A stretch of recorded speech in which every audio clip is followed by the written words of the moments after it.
High বন্ধুরা, সবাই কেমন আছো? আজ তোমাদের সাথে একটা নতুন জিনিস শেয়ার করতে এলাম। জানি না তোমাদের ভালো লাগবে কি না, কমেন্টে জানাবে তোমাদের কেমন লেগেছে। এটা একটু অন্য কিছু তোমাদের কাছে নিয়ে এসেছি। প্রতিদিন তো সবাই প্রতিটা মানুষের জীবন যাত্রা সব কিছু তোমাদের কাছে তুলে ধরে। আজ ভাবলাম যে তোমাদের জন্য একটা অন্য কিছু নিয়ে আসা যায়, তাই এই চেষ্টাটা। সবাই জানাবে কিন্তু কেমন লেগেছে। জানো তো বন্ধুরা, আমার বিয়েতে যে এতটা আনন্দ মজা হবে আমি নিজেও কোনো দিন ভাবতে পারিনি।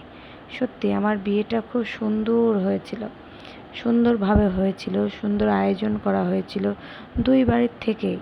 সেটা আমার খুবই ভালো লেগেছে। জানি না, আমি নিজেও কোনো দিন ভাবতে পারিনি এইভাবে আমাদের বিয়ে হতে পারে। আমাদের দেখাশোনা করেই বিয়ে, এটা লাভ ম্যারেজ না। দুই পরিবারের সবাই উপস্থিত থেকে আমাদের দেখাশোনা হয়, সেখান থেকেই আমাদের বিয়েটা হয়।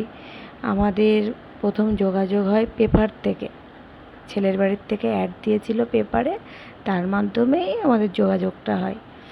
এইভাবে যোগাযোগ হওয়ার পরে আমাদের বিয়েটা হয়। তোমরা কিন্তু জানাবে তোমাদের কেমন লেগেছে আমার এই ফটো অ্যালবামটা। জানি না কতটা ভালোভাবে তোমাদেরকে দেখাতে পেরেছি, ক্যামেরাটা ঠিকঠাক তোমরা দেখতে পেরেছো কি না জানি না, কিন্তু তোমরা অবশ্যই কিন্তু কমেন্ট করে জানাবে কেমন লাগলো তোমাদেরকে। একটু চেষ্টা করেছি যে আমাদের বিয়ের ভিডিও আমার কাছে নেই, তাই অ্যালবামটাই যদি তোমাদেরকে একটু শেয়ার করতে পারি, তোমাদেরকে দেখাতে পারি কেমন লাগে তোমাদের, তার জন্য আজ এই পর্যন্তই। টাটা, সবাই ভালো থাকবে।